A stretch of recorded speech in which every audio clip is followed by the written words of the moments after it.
everyone. I hope everyone is not hungry for lunch yet.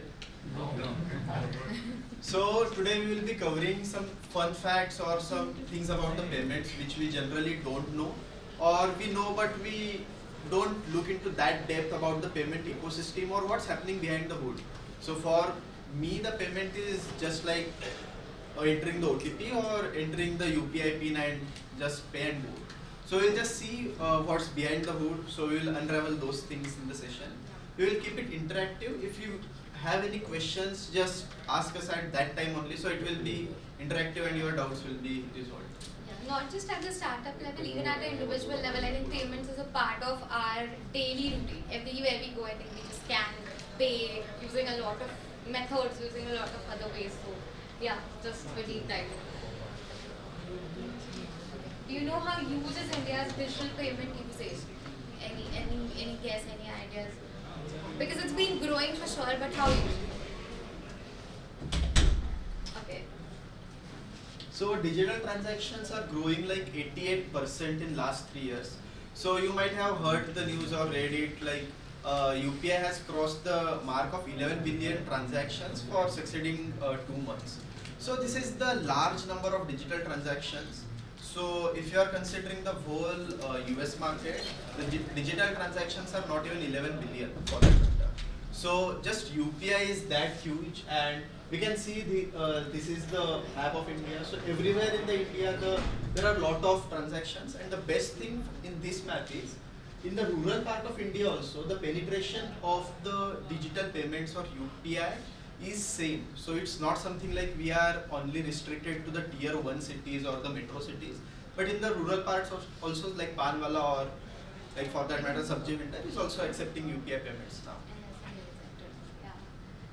Yeah, here you can see the global statistics. Basically, 40% of the global real-time payments happen. Real-time payment doesn't, you say some payment that is something like NEFT, right, which is very traditional way of payment, that is not real-time because it takes like say half an hour, 1 hour, 2 hours, depending on the banks. Real-time payment is, I send you a payment, you receive the payment. Something like UPI or IMPS or RTGS, something of that sort. These are real-time, and 46% of the global real-time are from India. So that means other than India, people are having payments, but those are like taking some time. Real-time are this much in India. And why is it, or how is it, is something we'll see ahead. So which is your favorite payment option? Which is, or say convenient payment option that you use? UPI? Yeah, okay. I was guessing. So do you know how UPI works? In general, for us it's like scan, pay, done. Or maybe say take someone's phone number or UPI ID and pay, right? There's too much of a flow. I won't go too deep dive here.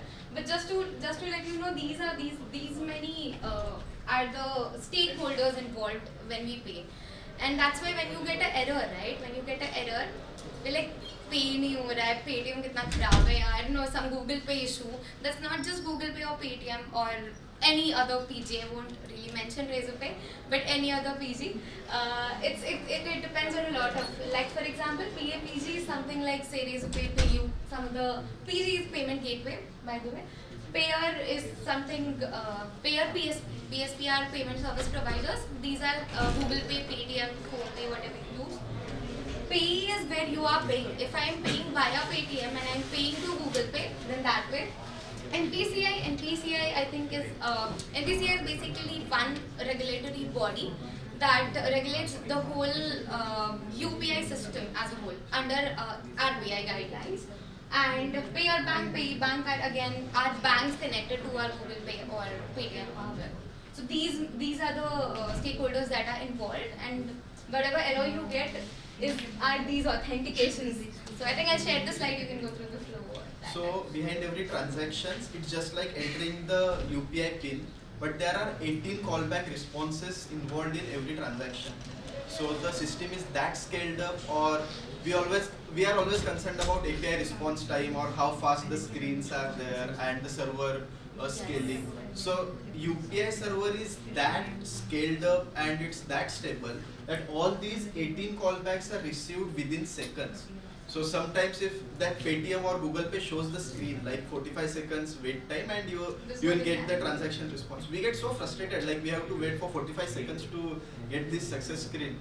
but we don't ever realize that there are 18 callback responses. So that's why sometimes the lag is there. Okay. Can I skip PIN for a payment? Especially in a UPI payment. Yeah, especially in UPI. Can I skip? Any idea? Has anyone used a scanner and paid with that? Application we can skip. Okay. UPI Lite. UPI, okay. That's basically UPI Lite. This is a new feature that Beam in general is NPCI's product. So Beam has introduced this, and what exactly happens is you cannot really pay huge amount. The restriction is now till 500 if I'm not wrong.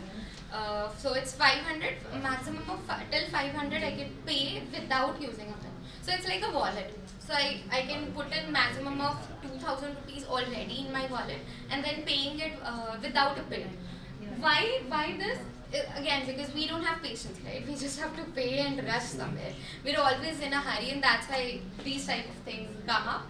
This is a very new thing that is currently, as far as I know, only on Beam and Paytm. Beam, Paytm, PhonePe, PhonePe. and last month Google Pay not available on iOS. Yeah, it's not there for all the versions. So just a quick question. So every one of you might have used Paytm wallet because that was most used wallet in India, and that is still the most used wallet, or PhonePe wallet or Amazon Pay wallet. Then why did there was a need of UPI Lite? Like NPCI thought of having their own wallet for that matter. Any guesses? Yeah, why not Paytm wallet, or say Google Pay also use Google wallet, which is already there. What is the difference in Lite? So there was a circular by NPCI, so that wallet should be interoperable. Like Paytm wallet can only be used on Paytm QR code. So there was a competition, and that competition is reduced a bit. That Paytm don't want users to download their app. They are not promoting it by a large scale, or they are not investing a lot in that. But they are investing a lot in pushing their QR codes. Like everyone is rushing behind to put their QR codes on every stall or at every vendor. The reason was that like Paytm, the Paytm wallet was only be able to use that Paytm QR codes. NPCI introduced circular, companies had lot of resistance to it because the wallet to wallet interoperability was like you can pay on PhonePe QR using Paytm wallet. So companies were very resistant to that. So NPCI introduced UPI Lite, that you can pay using this Lite wallet to any QR code or the person as well. Like you can pay anyone's PhonePe UPI ID using your Paytm UPI Lite wallet. So that's why this wallet was there, to reduce the dependency on any UPI application. So this is the flow. If anyone is having any doubts, you can just connect with us. This is self-explanatory. Yeah, I think it's the same or simpler way to explain of what exactly happens. You reserve your money on a wallet and then you just scan and pay with that wallet, and the settlement happens. So basically, this is helpful when your bank is not responding, because majority of the errors that we get are either the bank that is or my bank is not responding. The response from the bank. Yeah, this remitter bank is not responding. Like for example, I have 20,000 in my account, but I'm not able to pay 200 rupees because my bank is not responding. Here, my money is already in my wallet, right? So I can pay without actually that bank being online. Online as in that bank responding to. So that is a problem that is trying to solve. So in normal UPI flow, remitter bank is actively involved, and in UPI Lite, the remitter bank is not involved because the money is stored with NPCI as a virtual currency. Okay. How many yeah. So these are just different modes of payments, like how many ways you can pay. Yeah, I think unstructured supplementary. So USSD is a very traditional way of payment. If you ask your mom, dad, I think they would know it better. There used to be, in like say 2003 around, there used to be a payment system which was started without actually paying cash. I mean, if I just there was a number, for example, 234. So hashtag 234 star, something of that sort. And then you will be getting a free recharge already, and then that will be deducted once you get a recharge, something of that sort. So that technology used to use USSD, which is very lower right now, because I think there are apps like Jio, which actually gives you a recharge before, and then they give you extra recharges and all. this is less used right now, but yeah, this is one of the traditional bank method of payment. Then banking cards, I'm a little blur, I'll mention it. AEPS, Aadhaar Enabled Payment System. This is again, there's a video ahead which explains AEPS in detail. But just to mention, AEPS is a very new payment method, especially for rural areas where banks do not exist, or say ATM, and they don't have so much facility कि ATM ban दे. So वहाँ this is very good to have. Then prepaid cards, I think Sodexo or some meal cards that you may have seen, or maybe say voucher cards of malls and all. These are again a very good way of promoting some sort of startups. Like for example, there's some e-commerce, then you register your e-commerce, you're in a prepaid card, and then using Sodexo, I can pay there. So this is like accessible to a lot of people. These are mainly used a lot when people use Flexi. I mean, you have to Tax saving. Yeah, for something for tax saving in companies, they offer Flexi. And that's where you get these cards and people utilize it. Yeah. Then there are mobile wallets like I just mentioned, like Paytm wallets, PhonePe wallets. POS terminals, this is mainly for retail shops wherein you actually have a POS machine to swipe. Mobile banking, net banking, I think all of us know more or less. If any other bit, it's done. Micro ATM again I cover thoda sa in detail ahead. Any confusions in any of the payment systems here? Or maybe you don't know. Why? Because why this in startup track? This specifically because when you're starting up, I think you're not really starting to just do just to show something. In some or the other way, your users are going to pay you. You should know what payment methods are available. You should know what payment methods are available for me, for my particular vertical. You cannot say that wallet is better for say sari shop. No, because there you cannot really pay with wallet for below 500, right? You should know your vertical, you should know your customer, and then you should know where you want to fit your So a lot payment of times I method. have seen this, the PG or corporate sale agents are actually selling anything to any shop Yeah. because they are having their target set. So for sometimes they can sell recurring payment options to any retail shop as well because their target of the month for recurring payments is not yet met. So something like that is happening a lot of times, and you end up paying extra charges for that additional payment method which you will never use, or less than 1% of your customers will be using it. And the PGs are not as cheap as you think because 2% of every transaction is actually a lot. So consider you are earning 100 crore business, then you are actually paying 2 crore to any PG. Yeah. So that's a huge You amount, should and that's basically- before your profit. So You should basically know what each method is, because each method on your UI at your checkout is costing you something. So, yeah. Do we have any substitute for this being 2% or do we have something in the market which is So, doing this? actually, good question. And actually, Zomato tried solving it a lot. So, I guess no one of you might be knowing that Zomato is also having a payment gateway license, payment aggregator license, and Zomato is also a payment company. They don't offer payment solutions to any other company, but they are having the registered license. So they don't have to really rely upon any other payment gateway like Razorpay, PayU, JustPay, or anyone. So they collect payments on their own. So they might have invested a lot of amount in building that particular solution because getting that license is not an easy deal. Yeah. So why can't they do this for public even?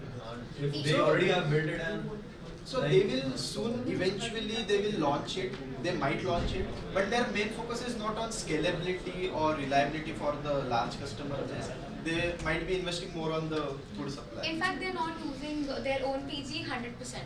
They're using because they're registered Migration as a is- base well. So what huge companies usually do is when they get a lot of traction, you cannot really depend on one PG because you don't want even a single user to come and without pay. So वहाँ पे they distribute. They say Zomato पे they'll keep only 40%, 20% they'll keep on Razorpay, 20% they'll keep on. do we have any paying. flat fees? Yes. Do we have that? For big merchants, Yes. There are transaction amount based as What well. is the flat fee now? How does that work? If you have- So, okay, I cannot really mention because it depends on if it's an emerging market, if it's a mid-market. So you told me about Zomato, right? So Yeah. Zomato is a very huge platform Yes. and paying 2% for them is quite Huge. humongous, yes. Yes. So 2% is almost minimum. I don't think so. If you say in B2B market, even they are targeting for B2B, there are quite a lot of startups doing that. So for normal customers, it is 3.5%. Yeah. So if you are registering your e-commerce, the actual fee the Razorpay, PayU or JustPay offers is 3.5%. For payment routing or any additional services like dashboard and all, the fees is percentage are added on top of 3.5. So the basic is 3.5 for credit cards. UPI is usually free because UPI is free because NPCI NPCI guidelines doesn't are charge. Nowadays, by the way, phone pay is charging 0% for quite a few times. If you Yeah. That's know that's that. sort of an offer. So, yes, yeah. that's PhonePe That's a has catch. recently They're burning. started I think we'll promoting take their PG. little offline. I think after because I'm not sure if everyone is relevant. Yeah. So yeah, so everyone might be paying everyone or your friends or any company a huge amount. Like you are paying, for example, 25 rupees to a friend. Then do you guys, and you are paying it for the first time. So do you guys pay that amount in a first go? Or is it just like most of us, like we just pay 1 rupee and we ask them, भाई 1 रुपया आ गया, तो हम बाकी के पैसे भेज देते हैं. Because it's money, right? So I also do that, being in a payment industry, and I know the APIs are stable, but I also still do that thing. So we always do validation or double checks, and this case was happening a lot in the past. So this is actually the flow of what is happening behind the hood. So behind every transactions, how many of you have used NEFT? Hardly 30% people, okay. So in NEFT also, so you might be knowing there is a cooling period for NEFT. When you add any bank account, you have to wait for 5, 6 or sometimes 1 day to send that additional money. Why that cooling period is there? So when you add any beneficiary, you get the IFSC details, account number and everything. Then the bank initiates the penny drop.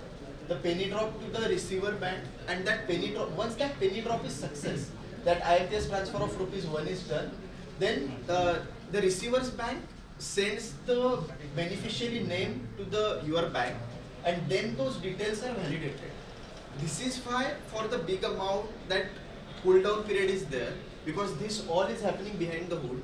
And why this is there? This is for your own security. Like you should not be sending 50,000 rupees to a random account and then you are calling your bank, bhai mujhe mera paisa wapas de do. This doesn't works that way, right? And in UPI, this is happening in almost real time. And you might have seen this, like UPI ID dala ki aa gaya naam. So this is what's happening there. But every time we have seen that in UPI or NEFT, the penny drop is happening. So just a small example, in India there are 85 million credit cards. So everyone wants to pay their credit card bill either by Cred, Paytm, PhonePe, Amazon Pay, any platform.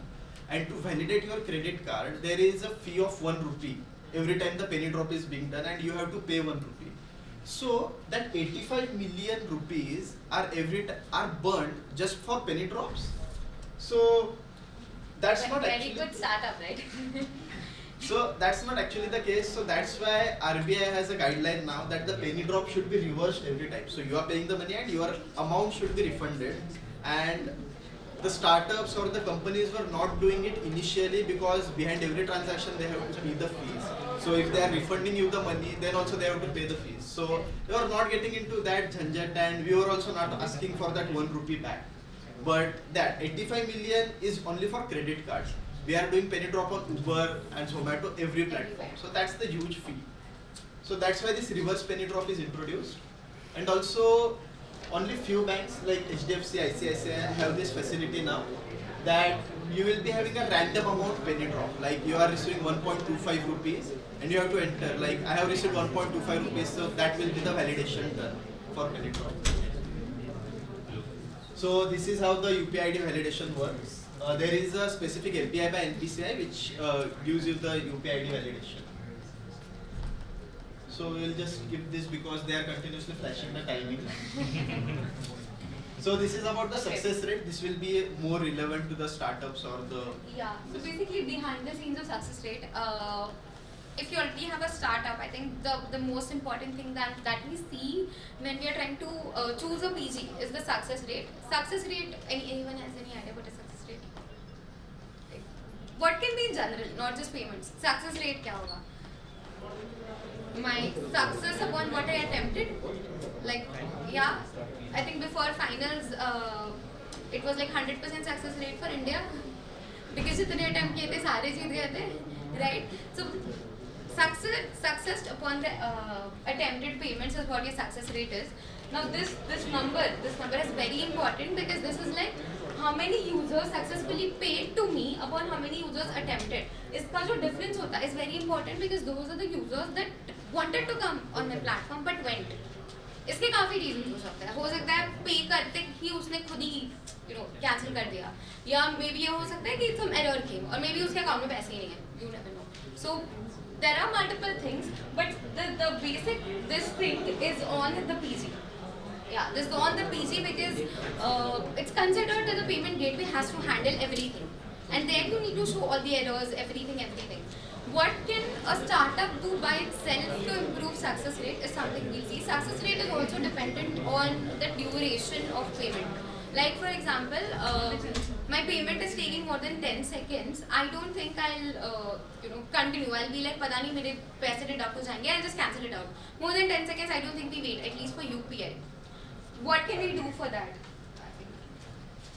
Yeah.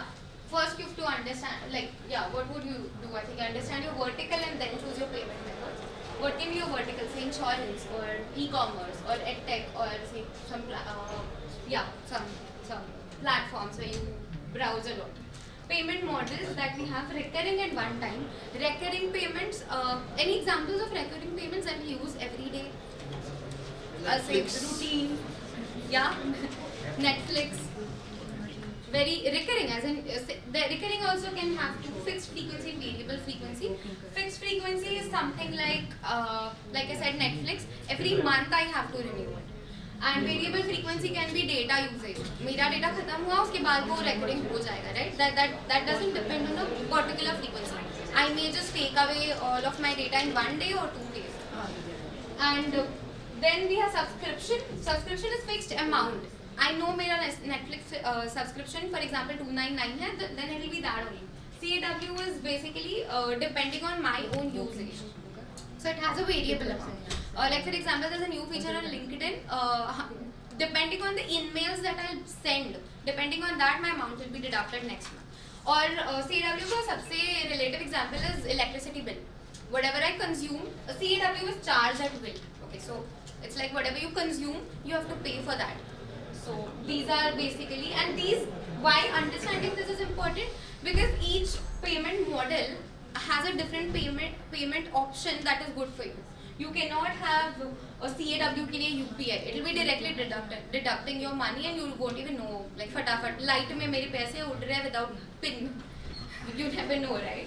So, and one-time payment, prepaid, postpaid, I think we all are quite aware of prepaid, that is before your activities, and postpaid after. Yeah. WhatsApp Pay update, anyone is aware WhatsApp Pay update में क्या आया था? There was a recent trendy news of WhatsApp Pay. Okay, so it basically what it did was, there's a catalog. The only two things, WhatsApp Pay was already there, but if for example my startup is registered on WhatsApp, when I want to pay, the payment option used to open in the browser on my Safari or on my Chrome. But right now, the whole thing goes here in WhatsApp itself. What this does is, especially for emerging market, for emerging startups, all of your users will pay on WhatsApp itself. It won't go away from the app because एक बार user बाहर जाता है, so it becomes difficult to pull him back on that, on your catalog, right? So that's something that WhatsApp is solving. And a few numbers. This is there in India right now. Before this was there in Singapore. So yeah. So we are having more slides like on CVV, why CVV is no longer mandatory, and how actually the security is taken care of, because CVV was something which you already know. Then we are having some diagrams, card vault, frauds, So there is a lot to cover, but we are running short on time, so we'll just wrap it up. So we are also having Aadhaar enabled payment system. The whole video is there for that. I think we'll share up the slides. You can pass them. So we'll just share the slides with the team, and you can just go through it. There is also Google Pay, Google Wallet APIs, These are barcodes, virtual cards by Google. So a lot of things are there. Voice-based UPI payments. You can just go through it. We'll just share the slide deck. In case of any doubts, feel free to connect. You are